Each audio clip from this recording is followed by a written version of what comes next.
All right. This video right here is for my brothers. All right.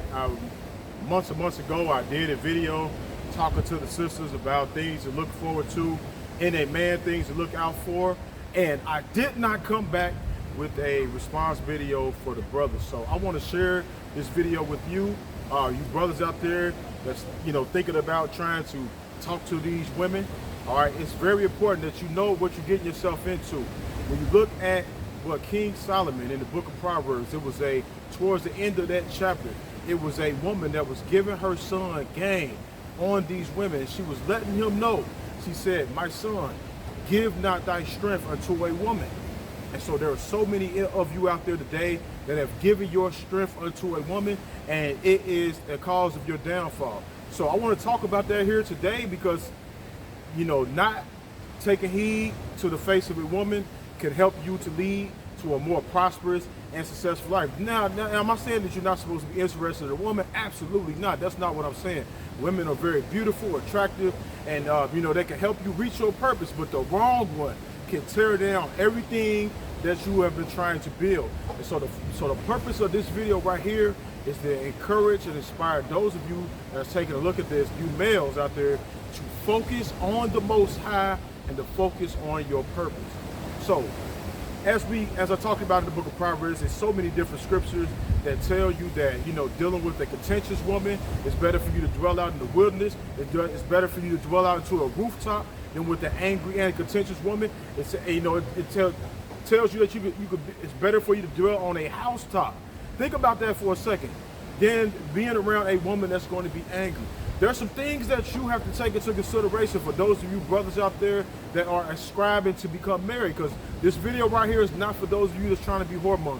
This is for those of you that are sincerely, possibly thinking about a wife, or even possibly saying, you know what, I want to take my chances on just being single.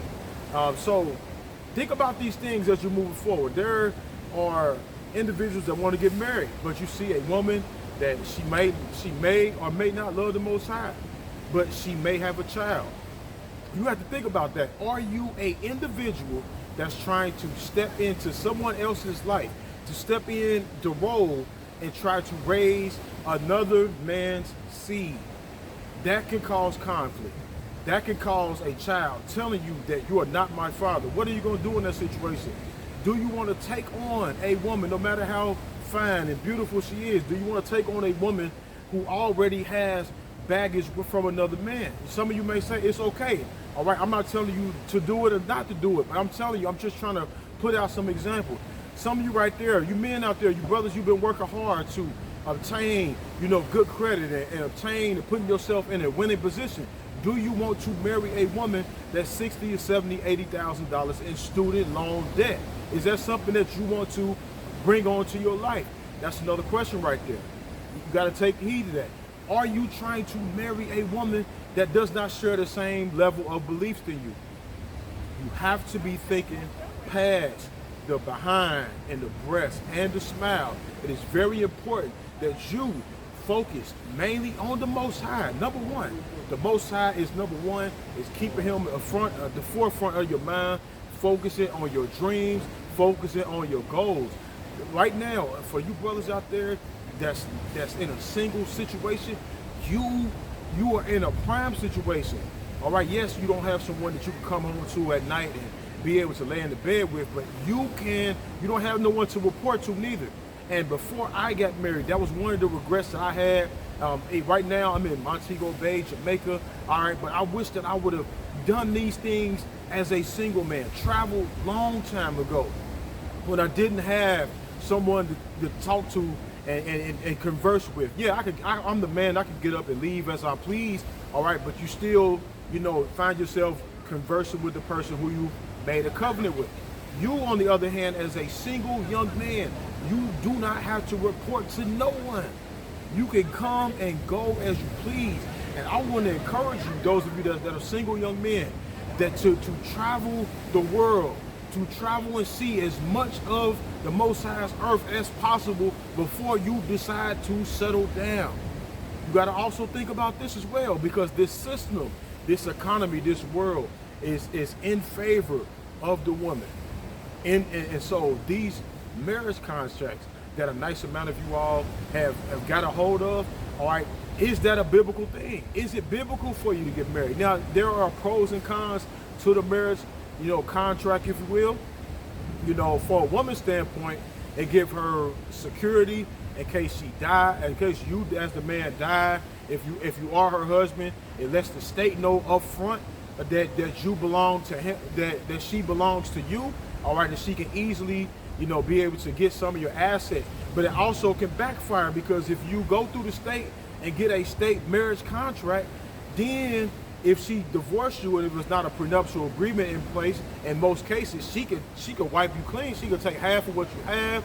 All right, you seeing individuals on social media. You see what happened to Iman Shumpert and so many other people who their wives just took them to the cleaners all the way. And it seemed as if they took more than half of what they had, and they themselves were able to still hold on to what they had. They took half of the man's possessions and belongings, but they still held on to what they had. So do you want to be in that situation? And so having a prenuptial agreement, it protects you as the man. Now, I actually married a couple years ago. I was down in Maryland, and I drove down there. My brother and my sister, they in the faith, they got married. And so what happened was, my brother, he contacted an attorney, and he was able to talk to them and tell them their situation, about where they was at and things of that nature. And guess what happened? The attorney gave him advice, and he said, listen, if I was you and I was in that situation, I would not go through the state. And so he took that counsel. He still got married. Everyone was able to still acknowledge them as a married couple, but he decided that, listen, I'm not going to be connecting myself with the state, just in case something happens in our marriage, and they try to come after her. They don't take everything I have. They try to come after me. They don't have to leave her high and dry. That's the decision that he made. So you got to keep these things in mind. Do you want to go through the state, or do you want to be an individual that's saying, listen, I'm gonna hook up with you. We're gonna get 2 or 3 witnesses. We're gonna get in front of a group of people. We're gonna hold each other accountable. We're gonna make a marriage covenant. We're gonna do the diary or the permission of the father, all those other things that contribute to a marriage taking place.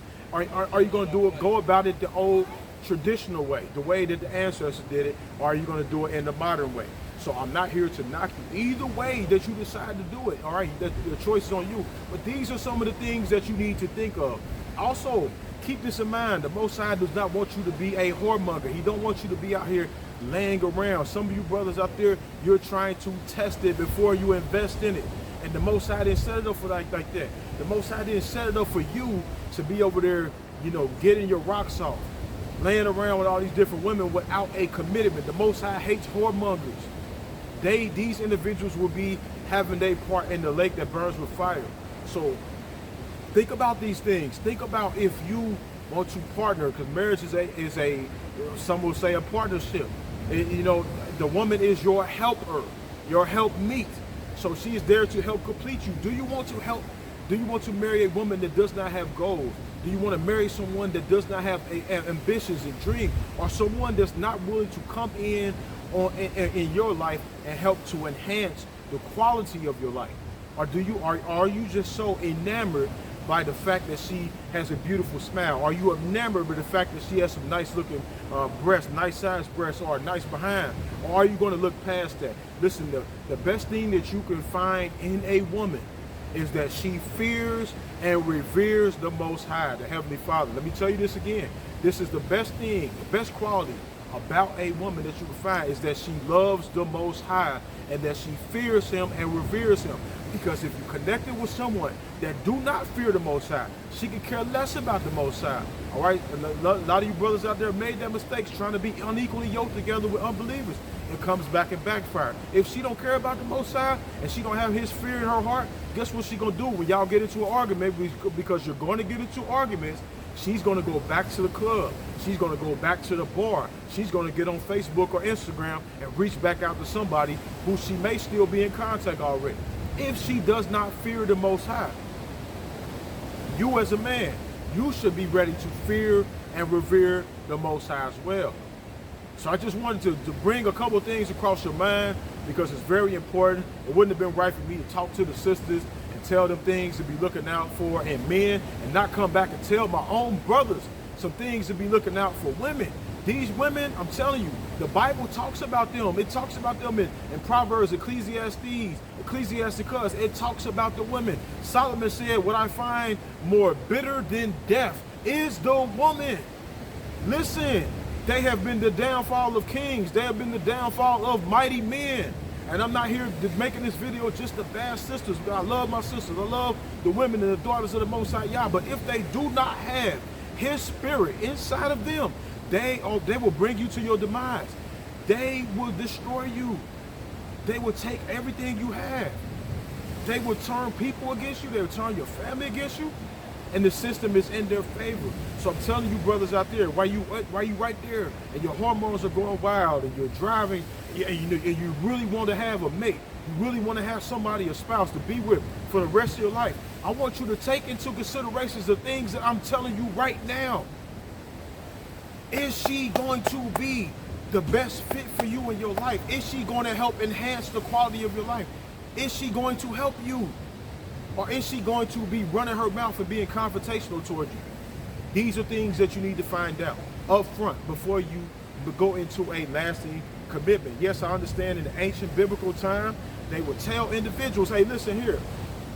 They would tell people in the ancient times that you have to get a covenant agreement, a ketubah. Nowadays, individuals that are going out on dates and they're trying to vet some of these dates, or like, interviews, if you will. So listen here. I know individuals in the modern world, they say the ancient way, they didn't go on dates. They courted each other and prepared for marriage. At the end of the day, it's a nice amount of our people today that went through dates. They went out and they tried. They went down and had a dinner. They sat down and talked across the people. Listen, I'm not 100% against going on a date. I'm not going to sit back here and tell you I'm against going on a date. I am against you going after the date, going back to that person's house and having sex with them. I am against you after the date going down and sitting down and you hug and you grabbing and you kissing and you touching on each other. Because what that's going to do is going to lead you to sin. And if that's not your husband, if that's not your wife, you don't need to be playing around with fire like that. So some people will say that it's not even wise to go on a date in the first place. So it's up to you, in your own discretion. You choose what's going to be the best fit for you in your life. But I'm here to tell you today, these are some of the things that you want to look out for as you're trying to go forward in marriage. And some of you all, I'm telling you all today, young men, work on yourself. Work on yourself. Travel, explore the world, all right? Read books, spend time with the Most High. This is the best time that you're going to be able to get with the Most High, is the time that you have before you get married. Because when they go to the book, Paul talked about, the person that's married, they carry more of the things of this world. The person that's single, they're focused on the Most High. This is the time right here when you're praying and you're fasting and the Most High is answering your prayers. Don't get me wrong, He'll answer your prayers when you're married too. I'm not making it seem like He's just dealing with single people. But I'm telling you, at the single point of your time, you do not have no one else to check into. You don't have any children. Hopefully that you don't, you're not out here creating babies without being in a marriage, all right, because that's for married people. That's the way it's supposed to be. I know we're in the society, individuals are just laying it to whoever they want to lay it to. But it's supposed to be a man and a wife that's in a covenant agreement coming together and having children. So if you already had children, I want to encourage you to stop putting your seed into a woman. Stop giving a woman your strength. Well, see, when you give your strength to a woman, what you don't understand is that it takes full movement and motion from your body, all the way from your toes, from your head, all the way down to your loins, to shoot out that inside of a woman. And what it does, it diminishes your strength. It causes you not to want to perform. It causes you not to want to do other things. It makes you lazy. It makes you tired. This is not things that you want to be doing on a continual basis. Some of these brothers out here running through women left and right, and they're giving their strength, they're giving their seed to all these different women, and at the end of the day, it's making them weaker and it's making them actually more effeminate. So keep these things in mind, all right? Don't give a woman your power. I've talked to individuals in the sales world where, I'm about to pitch a product, or pitch a service to them, and they say, I got to talk to her. She's the one that wears the pants. I got to talk to her. She's the one that makes all decisions. In Ecclesiasticus, it says, give no one power over you as long as you live. It is not for you to be saying she runs the show, she wears the pants. It's for you as the man to be in a situation. If you're with a woman and she wants to be more dominant than you, then you have to really think about that. You have to, do you want to continue to be in that type of relationship moving forward, and you already know up front that this is a person that is willing to dominate the conversation? Also, too, you got to think about if a woman is taller than you, that might put her in a place of authority. If a woman is bigger than you or weighs more than you, that might put her in a place of authority. If she makes more money than you, she might feel like she's the authoritative figure. Do you want to be married to a woman that makes more money than you? If it's okay, if you're okay with that, that's cool. She's going to help contribute to your purpose and contribute to your cause. But to some men, the women, they look at them, the man as the weaker vessel. So, think about these things, all right? It might be a part 2, it might be a part 3. I just want to share a couple things with you real quickly up front, because these are some of the situations where men find themselves in, and they don't understand until it's too late that they've made the wrong decision. And marriage is not a game. It's not something that you should be playing around with. It's a covenant agreement. And the Most High Yah, when you make that covenant before him, it's not nothing that you could just get out of in one moment. It's not nothing that you could just say, hey, listen, we're not feeling each other, we need to go our separate ways. No, you have made a covenant. And unless someone has died, or unless it's arguably a situation of adultery, you are with that person for life.